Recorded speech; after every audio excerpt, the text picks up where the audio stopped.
In this video, we bring Boston in the year 1700 back to life through visual reconstructions created with artificial intelligence. Using historical texts, engravings, maps, and descriptions from the period, we recreate how this city may have truly looked in its early colonial years. These are not scenes from a movie or works of fantasy. They are evidence-based interpretations, transformed into images so we can once again walk its streets, observe its people, and feel its world. Today, we will not only study Boston. Today, we will visit it. In the year 1700, Boston is not yet a grand city. It is a settlement still defining itself, shaped by survival, weather, and uncertain futures. Its streets follow no clear design, bending, narrowing, and ending without warning. Wooden houses stand close, leaning inward, shielding one another from Atlantic winds. Smoke drifts from chimneys, carrying the scent of salt and labor. Everything feels provisional, as if the town itself is listening, waiting, deciding what it will become, and whether it will endure beyond the next winter, leaving only faint marks behind on the muddy edges of the continent, for now still. Boston's true heart is its harbor. Each morning, ships arrive from England, the Caribbean, and distant colonies, carrying goods, letters, stories, and invisible risks.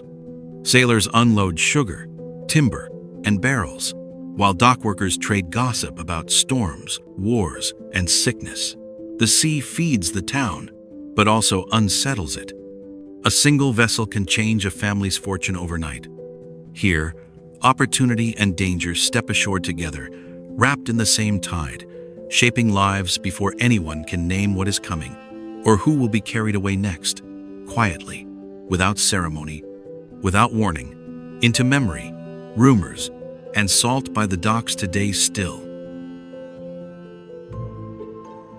Most of Boston's residents are Puritans, and their beliefs govern more than worship. Faith shapes laws, marriages, punishments, and daily conduct. Public joy is restrained, color is muted, and excess is suspicious. Children learn early to lower their voices. Neighbors watch one another, convinced that moral failure invites divine judgment. In this town, reputation can be heavier than hunger. Silence is often safer than truth.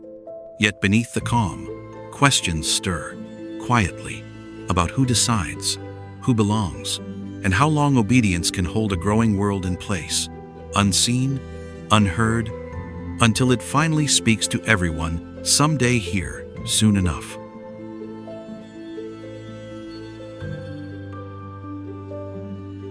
In 1700, most homes in Boston were built from timber, not stone or brick.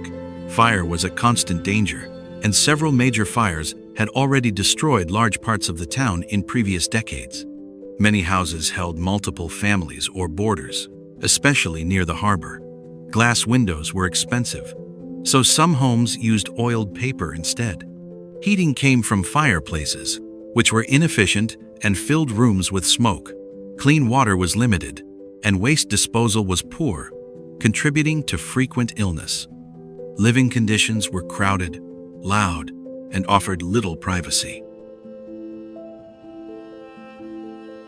Childhood in Boston was short. Many children began working by the age of 7 or 8, often as apprentices, servants, or helpers in family trades. Formal schooling existed, but it was mostly for boys from wealthier families. Massachusetts had already passed education laws requiring towns to provide schools, but attendance was inconsistent. Disease was common, and child mortality was high due to smallpox, measles, and infections. Orphaned children were often placed with other families as laborers. Toys were rare. Most games were improvised using everyday objects. Women in 1700 Boston had limited legal rights, but they carried much of the town's economy. Most worked from home, producing food, clothing, candles, soap, and beer. Brewing was commonly done by women.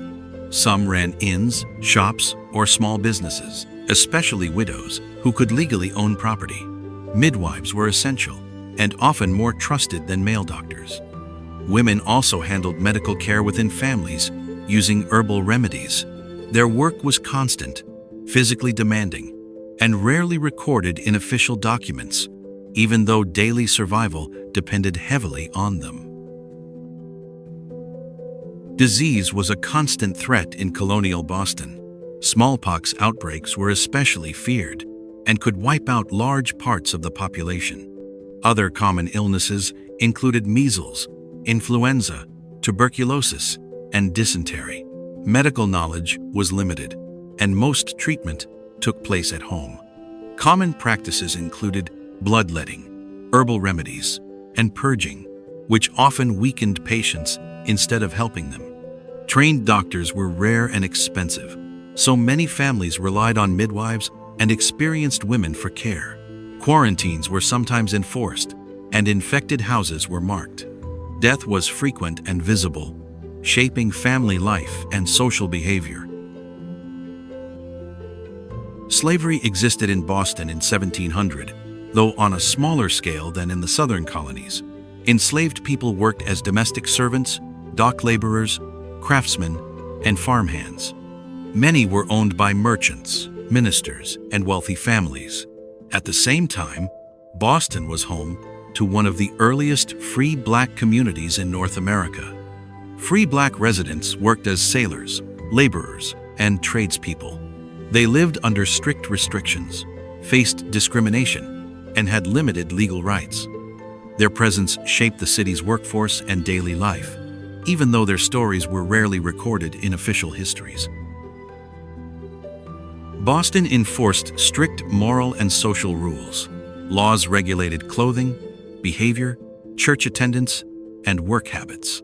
Public punishment was common and meant to shame rather than rehabilitate.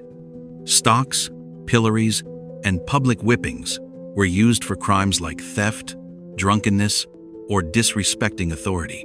Executions were public events. Town meetings handled many legal decisions, and local leaders had significant power. Crime was not rare, but surveillance by neighbors kept many people cautious. Reputation mattered deeply, and being labeled immoral could permanently damage a person's chances of survival and employment. Boston in 1700 was not a peaceful town. It relied on local militias made up of ordinary male citizens who were required by law to train regularly and own weapons.